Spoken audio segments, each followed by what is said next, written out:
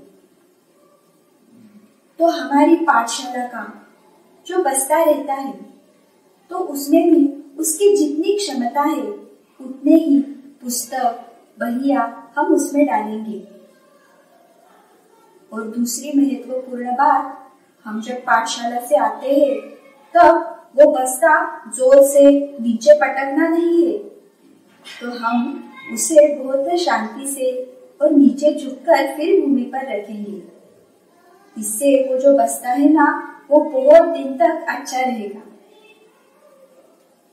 बाद में हमारी पाठशाला के जो पुस्तक रहते हैं ना उसे भी हम अच्छे से उपयोग में लाएंगे, जिसके कारण कई वर्षों तक हम वो पुस्तक पढ़ सकते हैं और अपनी पढ़ाई हो जाने के बाद दूसरे बच्चों को भी वो पुस्तक हम दे सकते हैं। तो अब यही जो पुस्तक रहते हैं ना उनका ख्याल हम कैसे रखेंगे ये हम देखेंगे।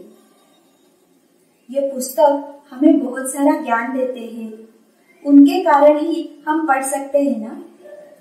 तो वही कृतज्ञता भाव मन में रखकर हम इन पुस्तकों की बहुत ही अच्छी तरीके से देखभाल करेंगे। जब भी हम कोई पुस्तक लाते हैं ना तो उस पुस्तक पर प्लास्टिक का या फिर दूसरे कुछ कागज का हम कवर लगाएंगे और उसके बाद ही हम वो पुस्तक पढ़ने के लिए लेंगे। इसके कारण क्या होगा ना, अपने हाथ में अगर कुछ तेल लगा होगा या फिर कुछ धूल होगी तो वो उस पुस्तक को नहीं लगेगी और फिर पुस्तक बहुत दिन तक अच्छा स्वच्छ रहेगा। और अगर आपके हाथ अस्वच्छ हो, आप कहाँ से तो खेल कर आए हो, तो पहले अपने हाथ हम स्वच्छ तरीके से धोएंगे और बाद में ही हम पुस्तक को हाथ लगाएंगे। ये हुई पहली और बहुत ही महत्वपूर्ण बात। उसके बाद हम क्या कर सकते हैं, तो हम पुस्तक पढ़ रहे हैं और हमें बीच में उठकर कहीं तो जाना है, तो हम क्या करते हैं ना, पुस्तक का पन्ना या फिर कोना मोड़ देते हैं ताकि हमें पता चले कि हम पहले कितने पन्ने तक पढ़ते आए हैं। परंतु बच्चों, इससे क्या होता है ना, हम वो पन्ना जहाँ पे मोड़ते हैं तो वो पन्ना धीरे धीरे फट जाता है। और अगर हमें बीच में उठकर जाना ही है तो हम क्या कर सकते हैं, तो बहुत से पुस्तकों में ना लाल रंग का धागा रहता है, तो वो धागा हम उस पन्ने के यहाँ लाकर रख सकते हैं या फिर कोई दूसरा पन्ना लेकर हम वहां पे रख सकते हैं। ऐसे करने से वो पुस्तक बहुत दिनों तक अच्छा रहेगा। इसके बाद बहुत से बच्चों को एक आदत रहती है, जब हम पुस्तक के पन्ने पलटते हैं ना तब उस समय उसे थूक लगाते हैं। बाल मित्रों, ये अच्छी आदत नहीं है, इससे सरस्वती माता का अपमान होता है। तो हमें ऐसे नहीं करना चाहिए। हम हाथ से ही जो पन्ना रहता है वो हम पलटेंगे, ठीक है। अब इसके बाद और हम क्या कर सकते हैं, हमारे पुस्तक रखने की जगह रहती है, तो हम वहां पे हमारे जो पुस्तक है ना वो खड़े करके नहीं रखेंगे, हम वो आड़े रखेंगे। अगर हम खड़े करके रखेंगे तो क्या होता है ना, तो पुस्तक के जो कोने होते हैं ना वो मुड़ जाते हैं और फिर पुस्तक जल्दी खराब होता है। और अगर हम टेढ़े रखें तब भी वही होता है। इसलिए हम क्या करेंगे, तो अच्छी तरीके से हम आड़े एक के ऊपर एक ऐसे वो पुस्तक रखेंगे। बाद में कई बच्चों को ऐसी आदत रहती है कि पुस्तक पर कुछ ना कुछ लिखते रहते हैं, तो ऐसे हमें नहीं करना है। पुस्तक के ऊपर हमारा नाम और पता सिर्फ इतना ही हम लिखेंगे और उसके अतिरिक्त हम पुस्तक में कुछ भी नहीं लिखेंगे। उसके कारण पुस्तक बहुत ही स्वच्छ दिखेगा और हमें पढ़ने के लिए भी अच्छा लगेगा। बहुत बार पुस्तकों में कुछ चित्र रहते हैं और वो चित्र कई बच्चे उसको रंग देते हैं स्याही से या फिर दूसरे रंग वाले पेंसिल से वगैरह, परंतु ऐसे भी हम नहीं करेंगे। वो पुस्तक जैसा है ना वैसे ही हम रखेंगे। और एक बहुत ही महत्वपूर्ण बात यह है, जब पुस्तक पढ़ना पूरा होता है तब वो पुस्तक हमें नीचे पटकना नहीं है, क्योंकि उस पुस्तक ने ही हमें सब कुछ सिखाया है ना। तो हम उसी कृतज्ञता भाव से, नम्रता से वो पुस्तक नीचे रखेंगे। और गलती से भी हमारा पैर अगर किसी पुस्तक को लग गया तो हमें तुरंत सरस्वती माता की क्षमा मांगनी चाहिए, क्योंकि पुस्तक यानी सरस्वती माता का ही रूप रहता है। तो सभी बच्चों को ये सारी बातें ध्यान में आई ना। और हाँ, ये जो सारी बातें बताई है ना, वो सारी अपने पुस्तकों के लिए तो करना ही है, परंतु अगर हम अन्यों के पुस्तक पढ़ने के लिए लाए या फिर कोई सार्वजनिक पुस्तक हो तो उसका भी इसी प्रकार हमें ख्याल रखना है। तो सभी बच्चे ऐसे करेंगे ना। सभी ने आज की आदर्श कृति ध्यान देके सुनी ना। चलो फिर अब इसी से जुड़ा एक प्रश्न हम पूछने वाले हैं। तो आज का प्रश्न है,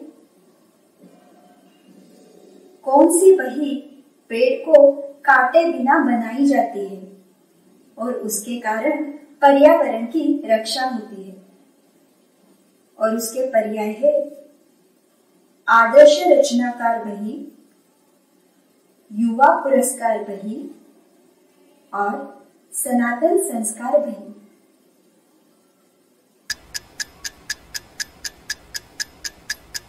सभी बच्चों ने इस प्रश्न का उचित उत्तर सोच के रखा है ना।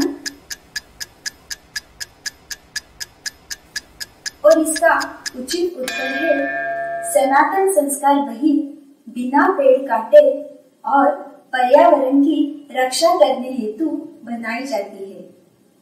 जिन बच्चों ने इसका उत्तर सही दिया है उन सभी बच्चों का बहुत बहुत अभिनंदन। चलो फिर अब आगे जाते हैं। अब संस्कार वर्ग में हम गणपति स्तोत्र सुनने वाले हैं। तो आपके पास अगर उसकी पुस्तिका हो तो वो पास में लेकर बैठे और हमारे साथ ये स्तोत्र आप भी कहें। सभी बच्चे अच्छे से हाथ जोड़ेंगे, पूरा मन एकाग्र करेंगे, श्री गणेश जी का रूप अपनी आंखों के सामने लाएंगे।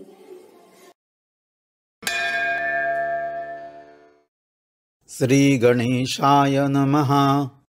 नारद उवाच प्रणम्य शिरसा देवं गौरीपुत्रं विनायकं भक्तावासं स्मरे नित्यं आयुः कामार्थसिद्धये। प्रथमं वक्रतुण्डं च एकदन्तं द्वितीयकं तृतीयं कृष्णविङ्गाक्षं गजवक्त्रं चतुर्थकं लम्बोदरं पंचमं च षष्ठं विकटमेव च सप्तमं विघ्नराजेन्द्रं धूम्रवर्णं तथाष्टमं नवमं बालचन्द्रं च दशमं तु विनायकम् एकादशं गणपतिं द्वादशं तु गजाननं द्वादशैतानि नामानि त्रिसन्ध्यं यः पठेन्नरः न च विघ्नभयं तस्य सर्वसिद्धिकरं प्रभो विद्यार्थी लभते विद्यां धनार्थी लभते धनं पुत्रार्थी लभते पुत्रान् मोक्षार्थी लभते गतिम् जपेत् गणपतिस्तोत्रं षड्भिर्मासैः फलं लभेत संवत्सरेण सिद्धिं च लभते नात्र संशयः अष्टभ्यो ब्राह्मणेभ्यश्च लिखित्वा यः समर्पयेत् तस्य विद्या भवेत् सर्वा गणेशस्य प्रसादतः इति श्रीनारदपुराणे संकष्टनाशन गणेशस्तोत्रं संपूर्णम्।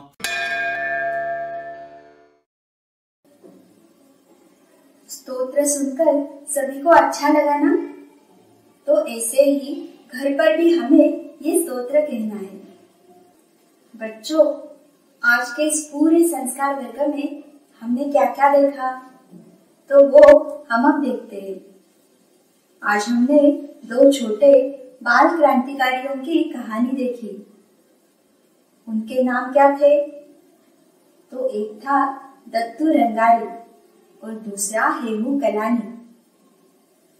और बाद में आज की जो आदर्श कृति थी वो थी विद्यालय की सामग्री की हम देखभाल कैसे रख सकते हैं। तो ये भी हमने आज जान के लिया।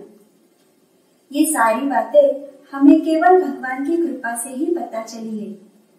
इसके लिए हम अब भगवान के चरणों में कृतज्ञता व्यक्त करेंगे।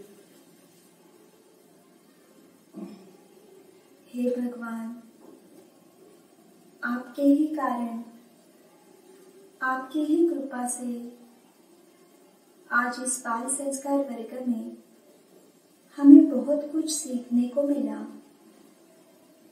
इसके लिए हम आपके चरणों में कृतज्ञ हैं।